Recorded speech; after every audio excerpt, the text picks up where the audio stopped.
You would be a millionaire in this tribe. Let me explain. While millions of Americans are working overtime just to afford rent, we're building a life in the middle of the Amazon rainforest for a fraction of the cost. From using leaves instead of toilet paper to surviving off the land, is this really worth it? By the end of the video, you'll know exactly how much money it takes to build a life here, and whether this dream is as affordable as it seems. So let's get started. ¿Cuánto necesitas ganar cada mes para ser una persona demasiado rico? Demasiado rico, pero no como cómodo, pero demasiado rico.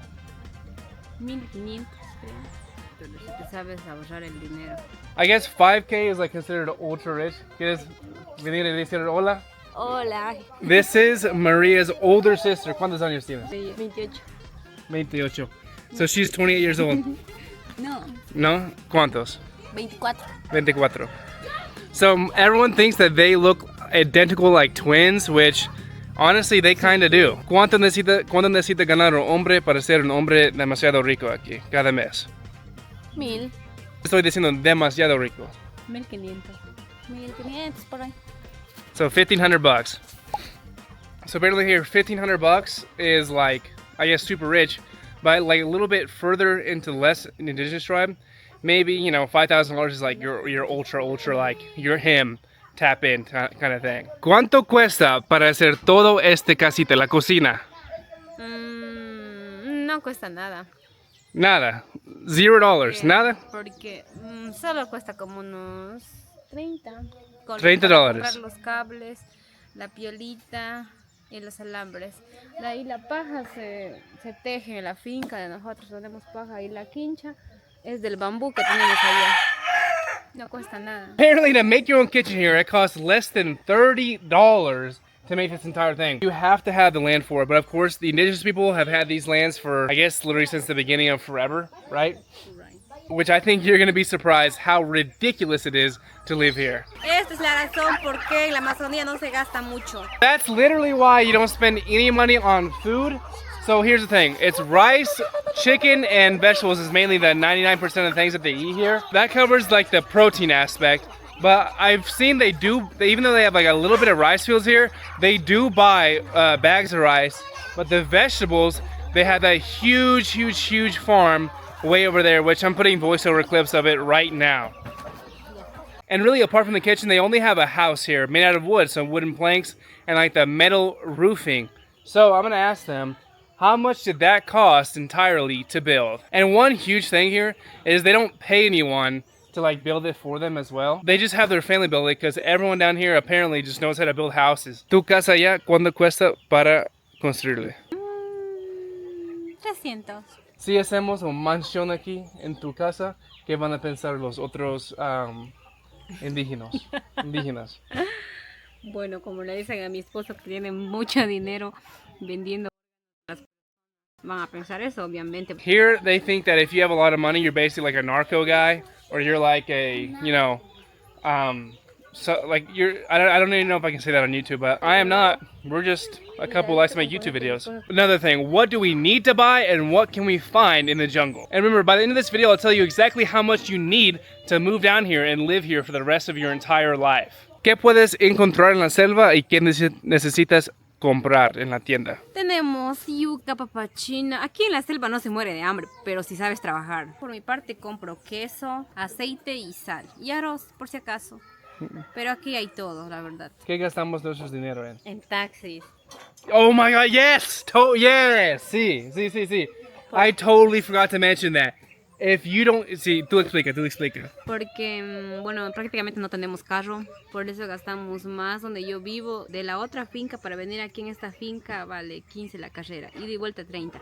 Ok, entonces gastamos bastante dinero más dinero en los taxis. If you're in the Amazon, you have to buy a car. Because in the cities, you can just get, like, you know, taxis for like $1, $2, right? But down here, you have to get a car. I think I spent probably like 50%, 40% of my income just getting to places to record and travel and like visiting people and, you know, making YouTube videos. But unless you want to be stuck at home, you have to, you know what, you have an option. You can buy a motorcycle. Motorcycle here are, you know, a little Chinese one. It's like $1,300 and it works for a few years. It's actually pretty good. So if you do not have a motorcycle or a car, you are absolutely screwed, dude. And you have to spend so much money in taxis, like maybe like $600 a month in taxis, which is a lot, dude. If you're full-time traveling, going place to place and place, recording or doing whatever, exploring, you're gonna spend a lot of money in taxis. Since she's indigenous and grew up in an indigenous tribe and lives in an indigenous tribe, I'm gonna ask her, ¿cuál es el momento más difícil en tu vida sobre dinero? Cuando eres niño o algo así, que no tenías comida o algo. Cuando mi papá nos abandonó. Sí, hambre, necesidades y frío, pero gracias a Dios mi mamá nos enseñó a trabajar y hasta ahora, cuando yo ya crecí, no pasé hambre, necesidades, por eso ahora me hago cargo de mis hermanos y soy una mujer bien fuerte. Siempre corríamos sin zapatos en la carretera por un chupete de 5 centavos. Pero tú tenías sin zapatos porque no tenías o solo porque prefieres eso. La verdad. Porque prefiero y tampoco tenía. También me gusta caminar sin zapatos. Nosotros creíamos con mi abuelito. Siempre mi abuelito nos trataba como sus hijos, pero hubo un tiempo que mi abuelito tampoco tuvo dinero, pero mi abuelito cocinaba una olla grande de oro, mitad para los pollos y mitad para nosotros. O sea, ha hecho un majado de oro con sal y eso nosotros tomábamos con leche. Eso era nuestro desayuno para irnos a la escuela. I'm sure you guys have heard of the struggle meal before, and her struggle meal was bananas and milk, because you know they have cows here, and they can just get cows or milk from the cows, and then they have bananas here, so it was literally like a free breakfast. That was their like sort of struggle meal. Si tú tienes infinito dinero, ¿qué vas a comer? Bolón con leche porque me gusta la comida que mi abuelo me preparaba y también extraño a mi abuelo bastante. What I've noticed here is they don't have like a true measurement of like money. It's kind of weird, but they could have like $1 trillion. They wouldn't change literally anything, dude, at all. That's what I think is so amazing and so wonderful about her. Eres mi equipo, ¿sabes eso? Sí. Hay muchos comentarios que me dicen que soy interesada, que me casé por la visa, que me casé para que mi esposo me lleve Amor de mi Estados- visa. Dicen que yo me casé con mi esposo para que me lleve a Estados Unidos, pero no. Pregúntele a él, nunca en mi vida le dije que me lleve a Estados Unidos. Sé ganarme mi dinero con el sudor de la frente y por eso mi esposo siempre está orgulloso de mí porque no soy interesada. ¿Verdad, amor? 100%, 100%, dude. There's no toilets or like toilet paper or bathrooms. Watch, I'm gonna ask her right now. She's gonna say, yeah, we had one, but that's not true. ¿Y tú tenías un baño y papel higiénico? Antes, no. Okay, no, okay, I was wrong, sorry. ¿Qué usaste para papel higiénico? Bueno, voy a ser sinceramente. Ocupábamos hojas. Dile, sí, dile la verdad, no es nada de malo. No es nada de malo porque todo el mundo hizo eso, porque la verdad antes no había baño. Yo prácticamente vivo en una comunidad que es pura selva. So just like I explained, they have no really gauge of money. They would be living the same way with like infinite money. You know, of course, like a little bit better lifestyle, but this is just, they love the jungle, dude. That's what I love too. I love the jungle. Tenemos financias porque la funda de yuca está a 35. Por ejemplo, donde la yuca que yo tengo sembrado sale como 500 o 600 por ahí. Cada año sacamos ese dinero. I also forgot to add, we make supplemental income with, you know, her farm, so she really clutched up. So how much do you need to move down here? ¿Cuánto necesitas para guardar en Estados Unidos para venir aquí en la Amazonía? Para empezar una vida nueva, pero... 10,000. My camera literally died, but 10K is like the perfect number. But you have to have like a little income on the side while you're here, 1,000,000%, like 1,000%.